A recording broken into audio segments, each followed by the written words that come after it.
I also wanted to share one anime slash manga I'm like super into right now. Is it? Yeah. That is peak.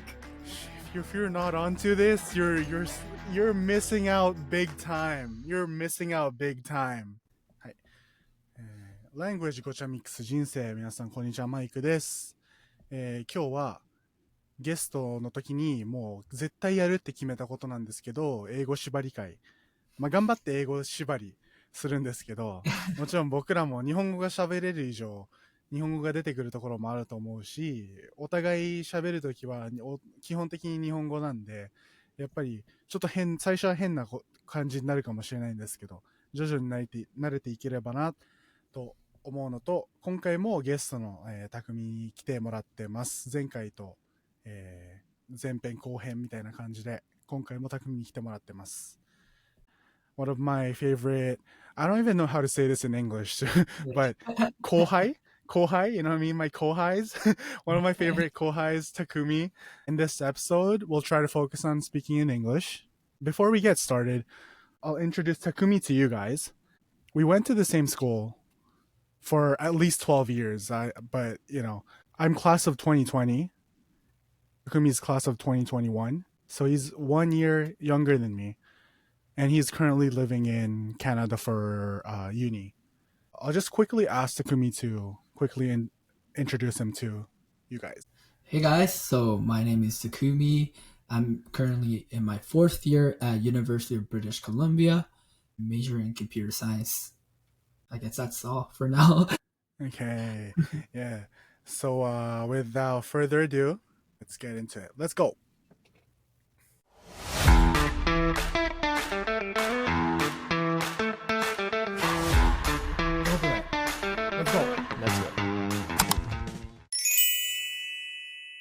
So, before we get started, when I was planning this English episode out, like I was having like the most difficult time of my life because I never talked to Takumi in English. That's so true. Yeah, that's what I'm thinking as well right now. I was like, it's so weird because the school we went to for 12 years, well, I was only close with Takumi like my last 3 or 4 years, but the school we went to was an international school, so we take classes in English. I was close with them because we played in the basketball team in high school. And of course our basketball team speaks English. right. But when I talk to Takumi, it's always in Japanese. No, we share a lot of stuff because, you know, not just in basketball, but we spent some time outside of the basketball court too. I wanted to invite him to this channel because he also has a really unique background, like me and most of my friends do. As I said, he is now in Canada, specifically in Okanagan. I don't know if I said that right to my locals. Okanagan, Kelowna. Yeah. I hope I'm pronouncing that right. Yeah, you're right. Okanagan. Yeah, I remember that. Yeah, at first I used to say Okanagan and my Canadian friends would roast me for that. But Takumi currently lives in Okanagan, and so my first question to him is, what was your first impression of Canada when it comes to people, food, weather, etc.? I actually learned this last year or 2 years, like a year and a half ago. It's not Kelowna, it's Kelowna. Kelowna. Kelowna? Like, Kelowna. Like, it's not it's Kelowna. That's what I learned. Kelowna. Kelowna. Yeah. Bro, I'm done with Canadians, bro. I'm done with Canadians. Okay. Yeah. Kelowna. Okay. Yeah. Okay, my bad. Yeah, my first impression, right? I'm not gonna lie. It was huge. Obviously, I came here in 2021, so it was during the pandemic. Mhm. It was hard to come here because like there's not many people on the plane, like on the flight. But so I had a lot of difficult time to come here. I'm not gonna lie. So it's like vaccine, and you're in a totally different like country. I mean, although I speak English, so I do have the advantage still. But like, you know, it's not Japan. Like I've been living in Japan for 18 years, and I'm this like very difficult time. And then, so how I come here is like I take two flights, like from Japan, Narita, to Vancouver, Mhm. and then Vancouver to Kelowna. That's Mm. that's how my that's how we come to Kelowna. That's how I take it usually, the route. But the first day I arrived in Vancouver, I heard a news saying Kelowna is in a severe wildfire for like 50 years or something. So like so I was in the huge panic. So I texted like some of the people I know in Canada. So I was like, Mm. yo, what are you doing right now? I'm at the airport. So they didn't even know when the flight's gonna, you know, like day one, what the hell? Like, what the fuck? Yeah. My real first impression, I guess, was like, oh shit, maybe. It's like, I mean, Maybe I'll never get there. I'll never get there. I'm so close. Yeah. Yeah. Other than that, yeah, my first impression was like, oh yeah, it's so big. It's like, it's completely different from where I used to be. Like, Mm. I live in a place called Kanagawa, right beside Tokyo, known as city. Like where I live is relatively known as city. Kelowna is more like a countryside. Mm. I've seen so many things, but like I think my first impression was like, damn, I kind of want to go to Vancouver, maybe. Mm. Mm. I know Vancouver is a bigger city, so I mean it is a city, right? So I was like, man, I don't think I want to stay here for 4 years. Yeah. Well, I definitely get that. Like, I never lived in Canada, but Mhm. to Canada for I think the longest stay I had was maybe a month. I was in Vancouver for a week, maybe a Mhm. little less than a week, and then Uh-huh. I went to Calgary. Oh, yeah, I know where. It's like an hour flight from Right. Vancouver. Yeah. Mhm. I have family over in Calgary, so that's that Oh. of my Mhm. visit to Calgary, and I was there for 3 weeks. Mhm. And Calgary is nice. Not too city, and it's not too Yeah, that's like what I heard. nature. Yeah, that's what I hear as well. I was thinking the same. Like, if I didn't have family here, I don't know if I can even stay here for 2 days. Because, And- I mean, Vancouver was really nice. If anything, the only thing I didn't like about Vancouver was the public transport. oh, wait, why is that? Well, I mean, I don't know if it was just the driver I was with, but the bus driver was really bad at driving. Welcome to Canada. Welcome to Canada. That's one thing. The bus driver didn't know how to drive. And then another thing is, well, you know how weed is legal in Canada, yeah? Yeah. You smell it everywhere. Yeah. And that was my first time smelling and trying weed when I went to Canada, but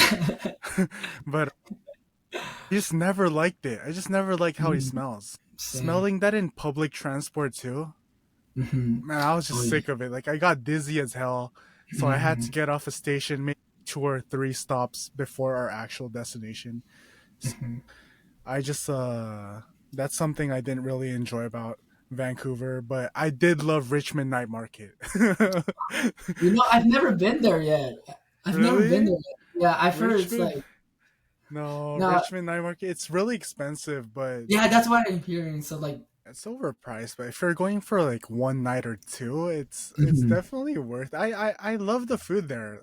Like, I still mhm, remember my favorite food there. It's like this, like it's like Japanese seaweed fried, like tempura mhm, fried, and then used like as a taco, and then inside it's like tuna and like avocado and Wow. stuff.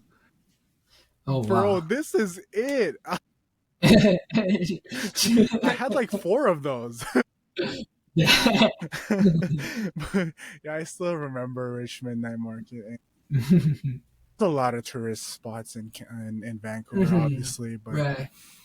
Here is more like it's like more local place, I say, you know, a tourism, like tourist place, but it's more, if you could think of like Karuizawa in, like, it's like, yep. Like Kelowna is more like Karuizawa in, like, a lot of like rich families has like houses, they buy houses here and then just like stay here during the summer because So now that you've been in Canada for a while, could you like give me a few things that are totally different to Japan, like totally like polar opposite of Japan? I said this in the earlier video, but people are very different. Like, obviously in the good ways, in the bad ways. I'm not disrespecting like any culture, but like in Japan, it's more like no one's gonna say hi to random people. But here, I mean, a lot of people say hi. They're more like extroverted, I say. They're more like casual when they talk. Let's say you go to a shop pretty often, and when you buy something from there, do you prefer them to be like, "Hey, yo, what's up? How's it been lately?" Or do you prefer them to just kind of do their job and like, you know, do their job as a retail? I don't really have the preference. Like, I'll be honest.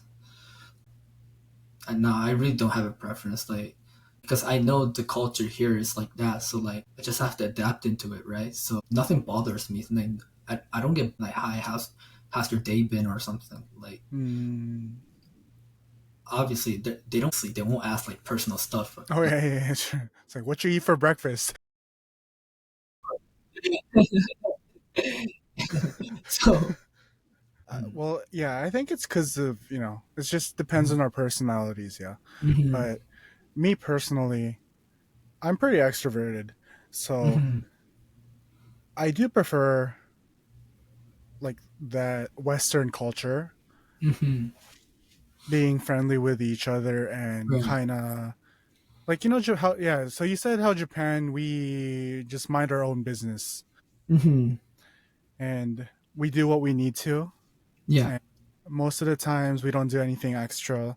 I love it when, because even in Japan it does happen, but I don't know with strangers, but if it's like a local store that I go to like every day, Yeah. right? Like they remember you, they remember your face, so they'll ask you, you know, like, how's your dad, how's your dog doing, or like anything random, but they'll ask Yeah. about your personal life, and you'll be more than happy to talk about it because you know that you know them too. I personally prefer it that way. Also, like for me and for sure, I actually love that culture because like I didn't have anyone here. If no one was like friendly like that, I guess I would be like very depressed maybe. And obviously I don't have a family here. I'm like alone. I'm just with my friends. So like I'm really happy that how people are very friendly. They like even with the strangers, like just, yeah, it's nice. It's nice being friendly and don't feel bad, obviously. Yeah, especially, or like when you start working, your life every day just looks almost exactly the same. At one point, you kind of realize that, yo, I don't see any colors to my life. When it gets to that point, and people that you don't like call friends, or like not just strangers, but those people that kind of talk to you friendly, they make your day.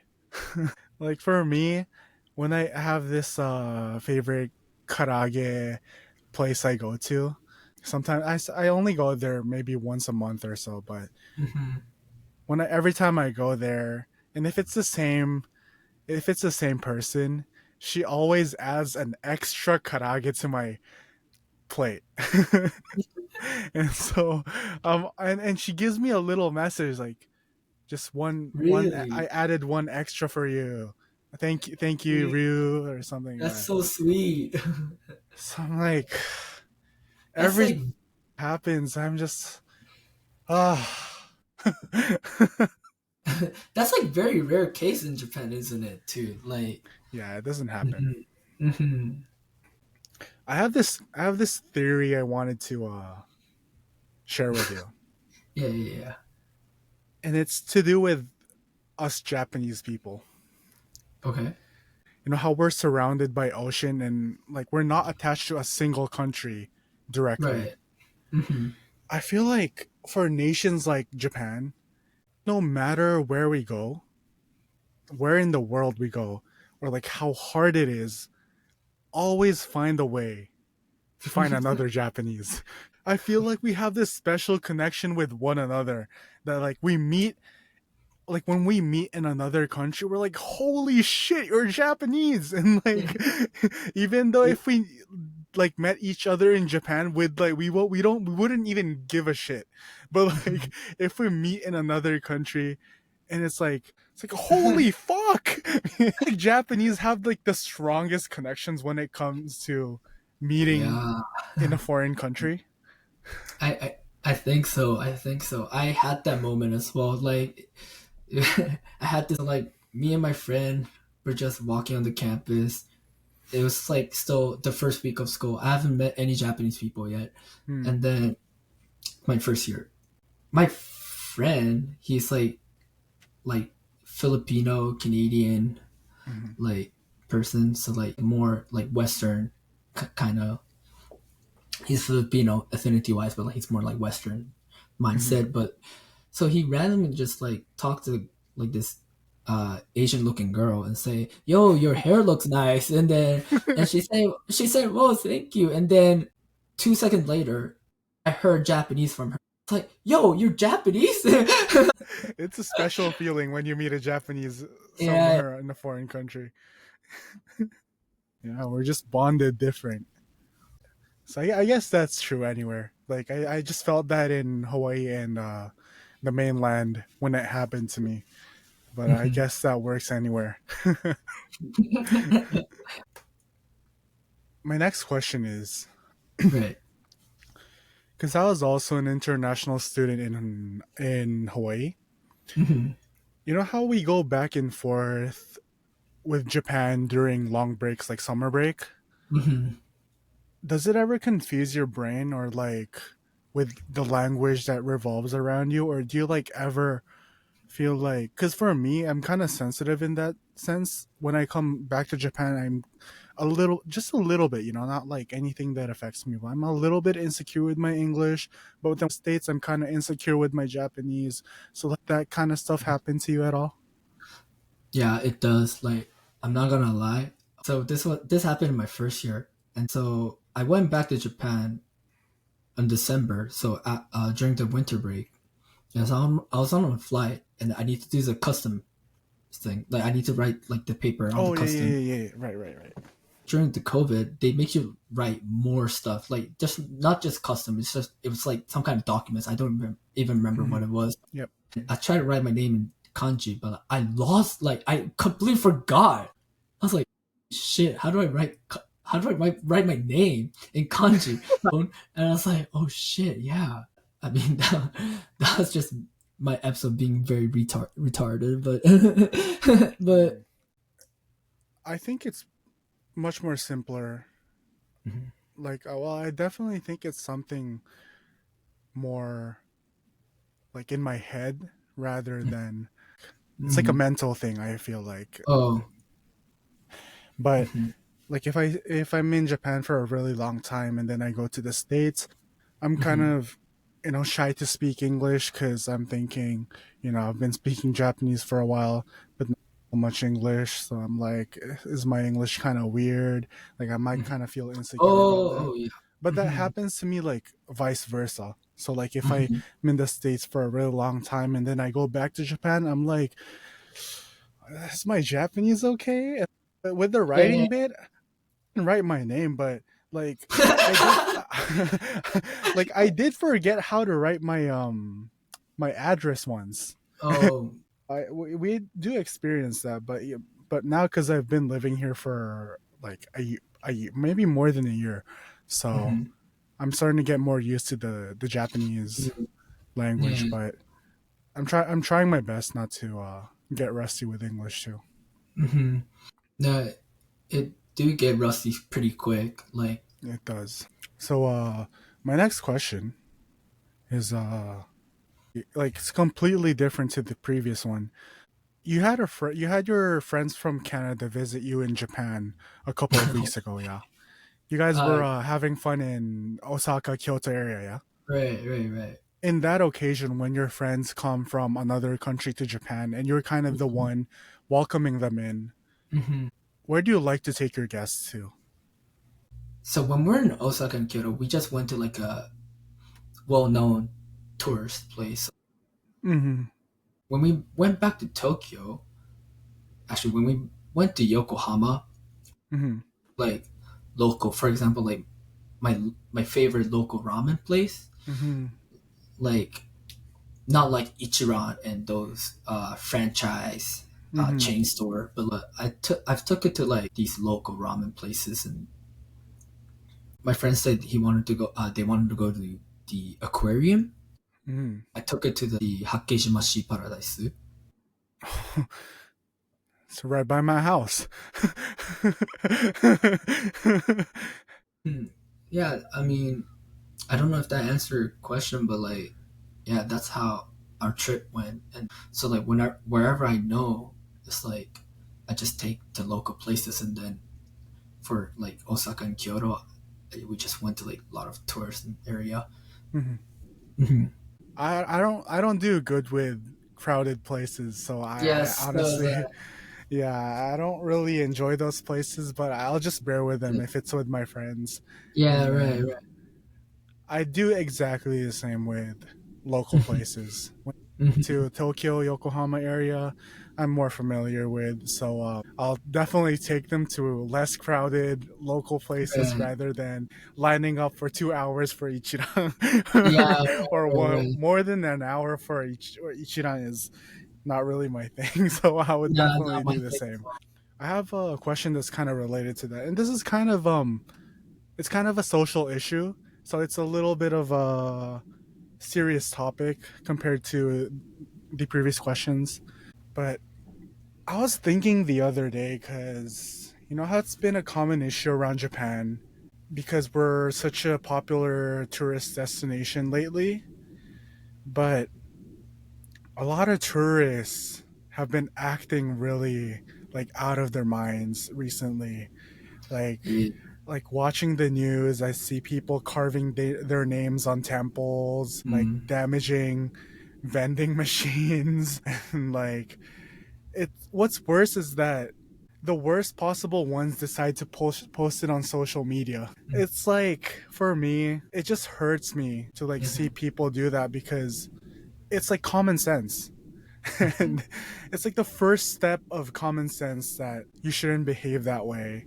Mhm. And if anything, it's not their home. I don't want everyone or like anyone to get the wrong idea, because I'm not trying to say like all foreigners and tourists are doing the bad, but if Mhm. anything, they're just making it more complicated recently.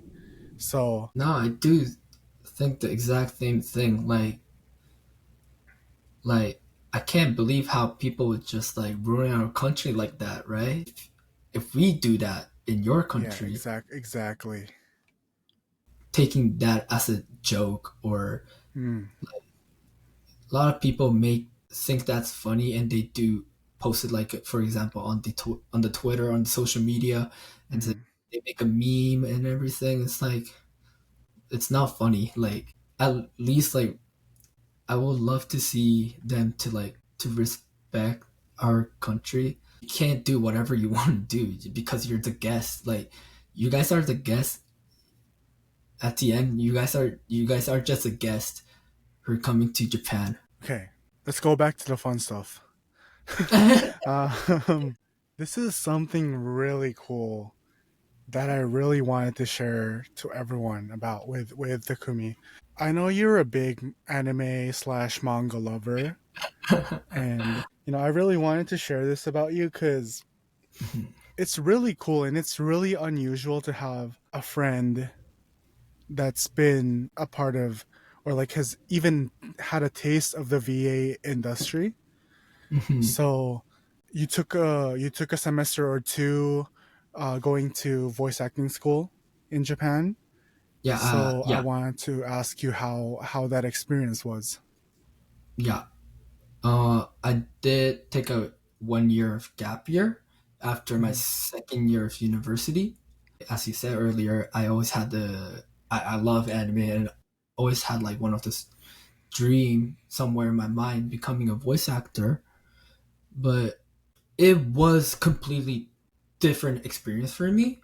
And it's because like I was always in some kind of place, environment where like priority was like academic.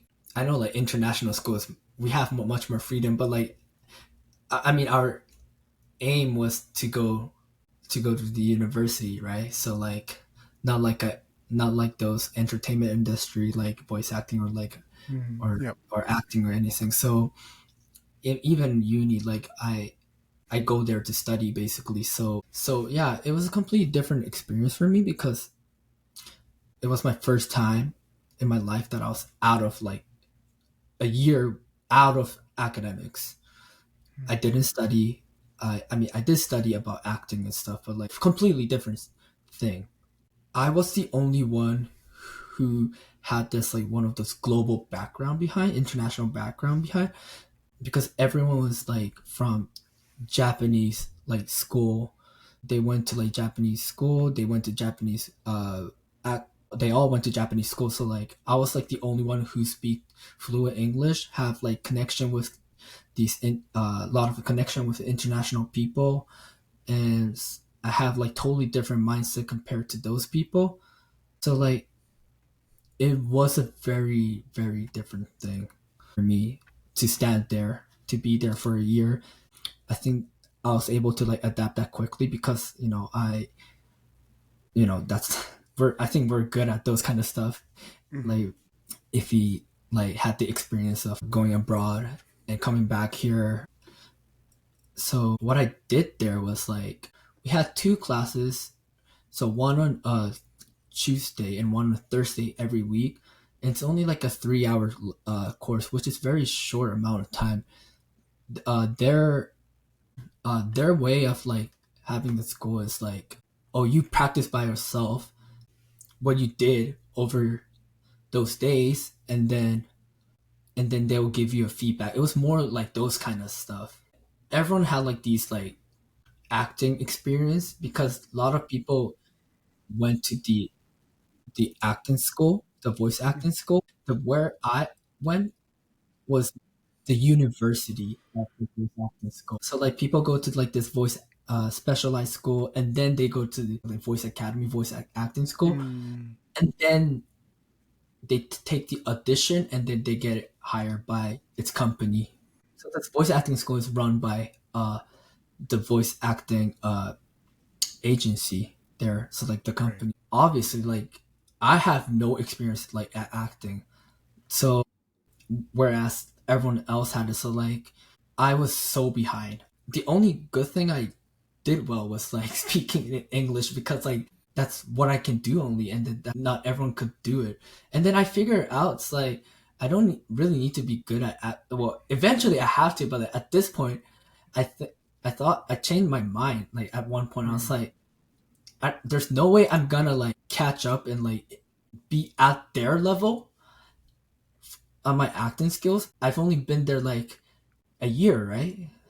People who went to like these voice acting school like previously, they all act like the same way. So like from them, it's boring. They want a unique person. They want a unicorn like KD basically. Mhm.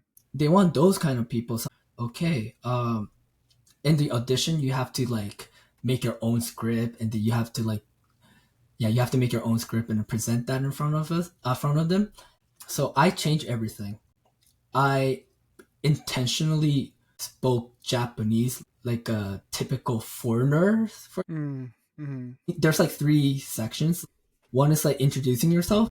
One is like you make your anime phrases, and then one is like make your narration for the narration part.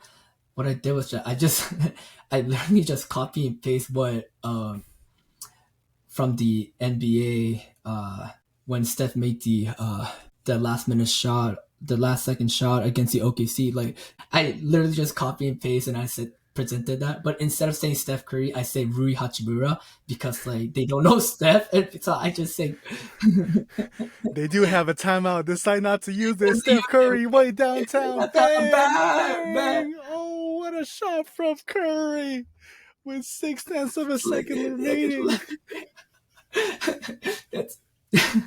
They do have a timeout. Decide not to use it. Curry way downtown. Bang! Bang! Oh, what a shot from Curry with 0.6 of a second remaining. Literally what I said. And then I was wearing, like on the day, I was wearing a Rui Hachimura jersey. I was covering with the jacket so no one could see it first. And at the end of the narration, I like took out the jacket like a manga protagonist. I was like, and it showed back, and I was like, Rui Hachimura. All those effort, paid me back, and then I was able to like move on to the final round of the audition. Unluckily, I wasn't able to pass the final round, and I think that's because, well, it's definitely because like you have to make your own script in the first audition, but like in one, you have they give you the script and you have to read it out loud. I was like stuttering a lot, and then it shows who really. It's like the basic. Everyone should at least say it fluently, like without stuttering it. But I was not there yet, so.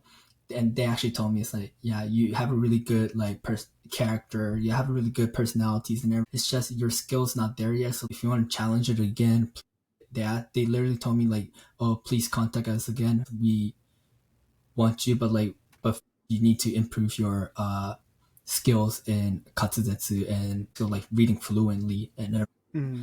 So yeah, that's like my whole story about the voice acting school, the VA school. Do you just a personal question, but did they ever make you guys do a voice acting through an already existing anime? No, they didn't. So it's just like completely improvising, or like you come up with your own script and I see. That really sounds like a voice acting university. Mm-hmm. You really have to like take care of everything yourself. Right. At least for our place was like that. I've heard different stuff from different places, but like where I was there was it was like that, and they make it like that because they don't want to force themselves to like. They want a unique person, right? As I said earlier, but like structure lesson, they're just gonna good thing that we do as a Japanese person, but like it's a bad thing probably in voice acting. It's like what teacher says basically. So we lose our creative thinking skills. For example, it's like because a teacher says you to do this, that doesn't mean you have to follow it like that. So they don't want to do that. So that's why they have like a really short lesson, and they makes us want to think like what we can do, even with the same character. Everyone acts differently. Everyone has different ways of thinking towards for example the character, for example. So it's totally different. It becomes like a totally different character, even though it's the same characters. So we have come to my final question, the final question of this episode. But I'm gonna ask you the question, but before you answer it, I'm gonna like add up another thing. Okay. So my question is, for the last bit, I want you to give me your top 3 animes and whatever me or my viewers need to watch as soon as possible. But before giving me your answer, because I've already talked about like my favorite animes and mangas and stuff. Whenever I talk about anime, it's really hard to decide for me because anime and manga are totally different. They are different. And especially for like my favorite manga is not my favorite anime. You know what I mean? Oh yeah, I know what you mean. Right? So, because I keep telling everyone, my favorite manga is The Promised Neverland. That's like nowhere close to my favorite anime because they didn't have the budget to make the original story. So is your top tier manga and anime different? And if so, give me your top 3 anime. One is like definitely Karakai Jozu no Takagi-san. That's in English name is Teasing Master Takagi-san. Actually have my I brought this from Japan on wall. Hey. Yeah, I have a lot of Takagi-san merches. Like it's everywhere in my room. I can only show this right now, but yeah, that's one. Oh my gosh. Just top 3 is hard. Give me 1 second. I have this list. Same, I have it too. You know, we all have one. Yeah. I'm a huge rom-com / slice of life, those kind of genre, or like school anime person. Not really a shonen, but it's hard.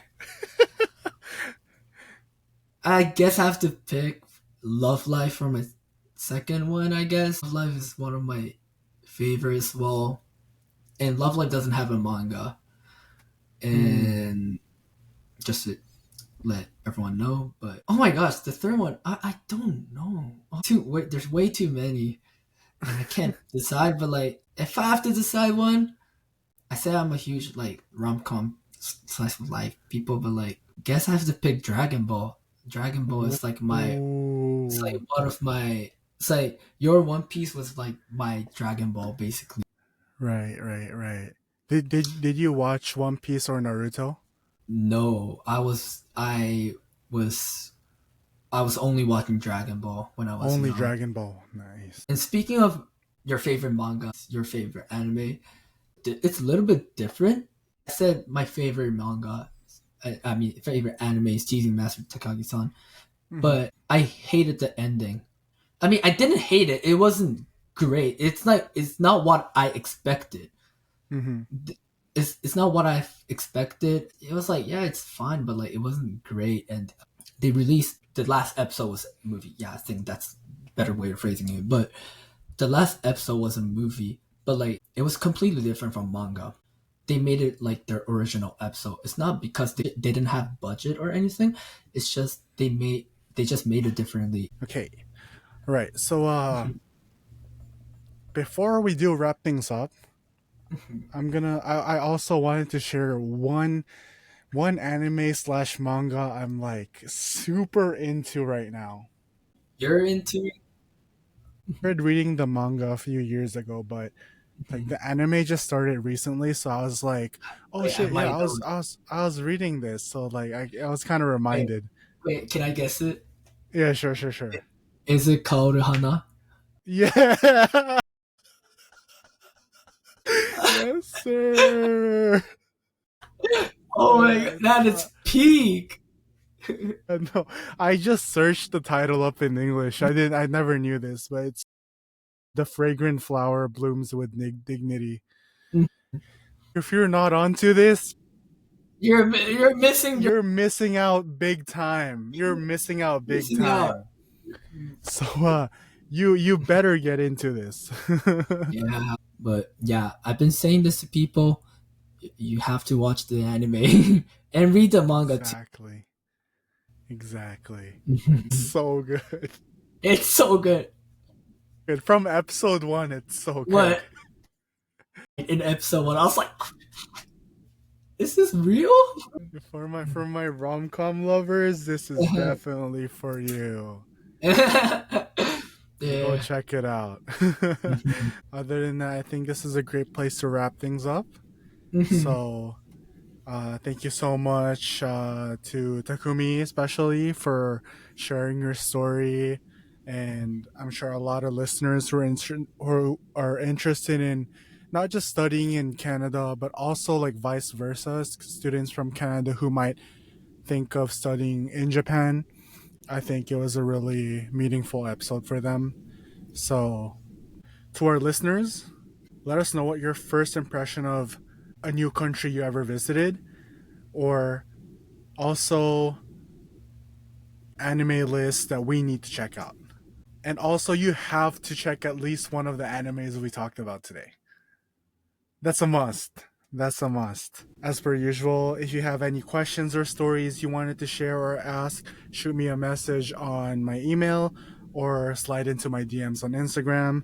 And thanks again for joining us, and see you guys in the next episode. Bye. See ya. Bye.